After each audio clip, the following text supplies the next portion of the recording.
Totally country is banned. No, I'm not. Just with the kit, with the bow, just like. We had a. Thank you.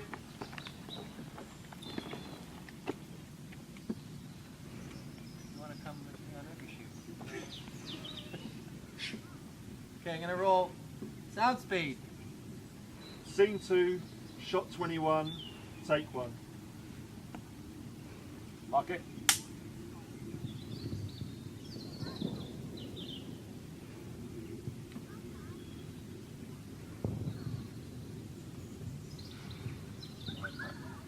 And action.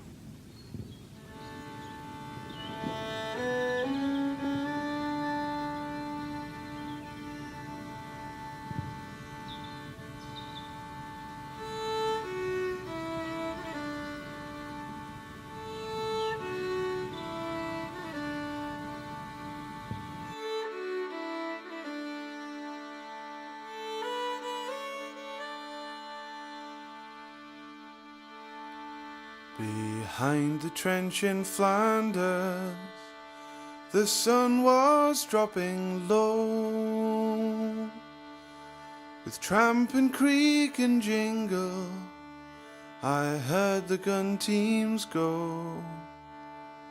When something seemed to mind me. So you need to be aware of two things. One, during the fight sequences when you're going forward with fixed bayonets, be aware of people around you.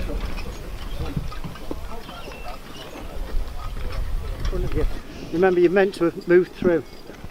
All right? Without taking away from your face. So try and get as low as you can. Right, any questions from anyone in here? Right. Gents, grenades.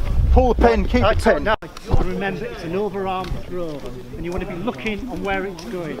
So technically, it's a parody. So in front of you, pin out. You should check that you've still got the pin. Look down, arm down, and then overarm. And keep going until I say cut. Don't just pause, just keep going, keep going. If you need to jump down off the fire start, whatever you need to do. Maybe someone can make a chase forward for the... Listen in. Okay. Children in the background. Stand by. And action! Brother, move! Come!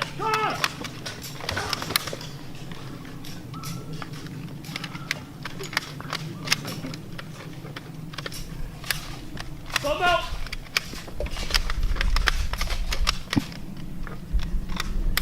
Okay, come there. Send one chap in, that fella's wounded. He's still bloody. No!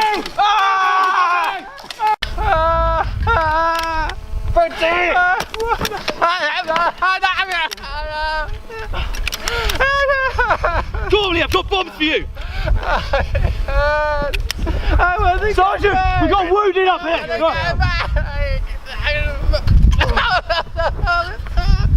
Gormley!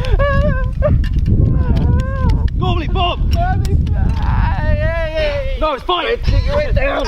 Keep on your back, keep breathing!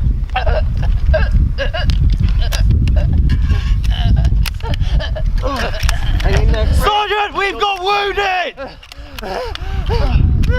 Okay, cut there. That's really good. How many bombs have you got? Send the bombing parties forward. Keep it moving. Keep up the fire. Never mind your bloody bayonet. Keep shooting, then. Lieutenant! Lieutenant! Go do the machine gun now? Yeah, let's go to the machine gun. Picture position. It's when we come back up with the masks on. Yeah. Right. Mark it. Quiet, please. Okay, just waiting for action. The wind is coming from the other side. Tuck it over the other side. And action!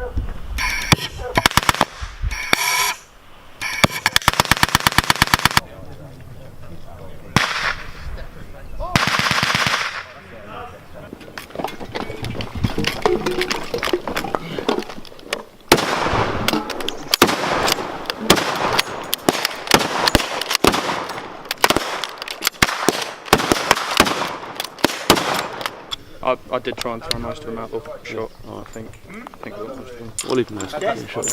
Up there. Did you hear the way it cracked? Yeah. Crack. Very good, guys. That was lovely. Is that good? No, I feel like get rid of that noise. No, we haven't. Yeah. Well, we have. I'm making a film called Beaumont Hamel. This is a short film. The idea is to create a historically accurate First World War film. I've been working with Andy Robertshaw, the military historian, for about 6 years now, making short films. And I've come to realise that you don't have to make things up, especially when it comes to history, to make things interesting. In the autumn of 1914, the German army arrived on the Somme, and in the village of Beaumont Hamel, they established their front line just on the far side of the village, on the western side of the village. And then they were facing the French. The British replaced the French in that area in June, July of 1915, and nothing happens. It's a quiet sector. But the area we're talking about was then going to be part of the front, that 18-mile front of the Battle of the Somme on the 1st of July. And it was assigned to 29th Division, and their task was to capture the village. Malins is dealing with a hand-cranked camera, and he's actually dealing with any panning shot having a rod at the front that he can move left and right. It's the equivalent of patting your head and rubbing your tummy or whatever. And yet he's doing that, and obviously he's actually got a khaki handkerchief on his hand at one point, because the Germans can see him. He's in full shot, basically head and shoulders, with him and a camera between him and the enemy. And he's actually going to put his head up and he's going to film. And the great danger is, if he starts too early, he misses the mine. Starts too late, he misses the mine. So his watch is taken away and it's synchronized with the Royal Engineers and given back to him. There it is on his wrist, waiting for that moment of going, I'll start cranking now and I hope I get it. And he does. A Russian sap, very simply, is a small tunnel, usually dug by Royal Engineers or pioneers.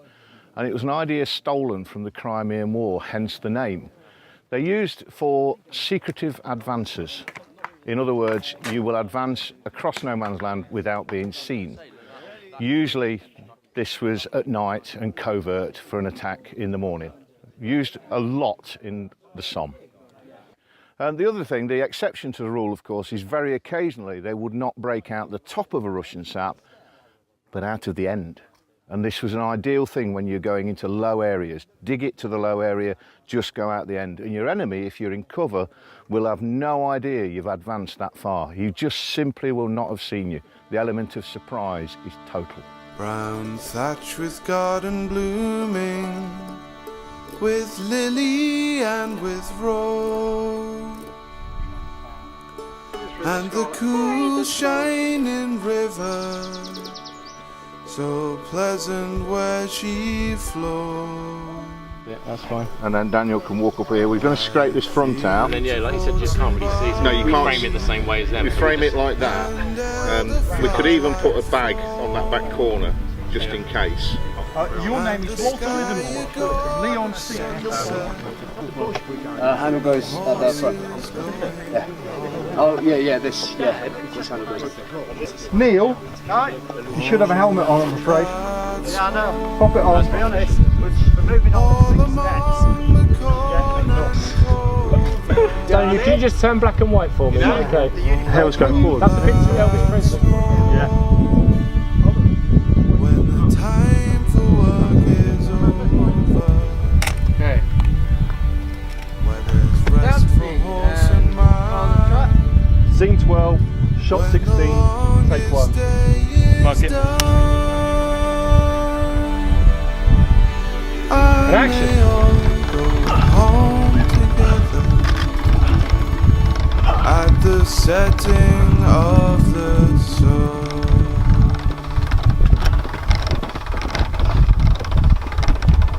Cut then.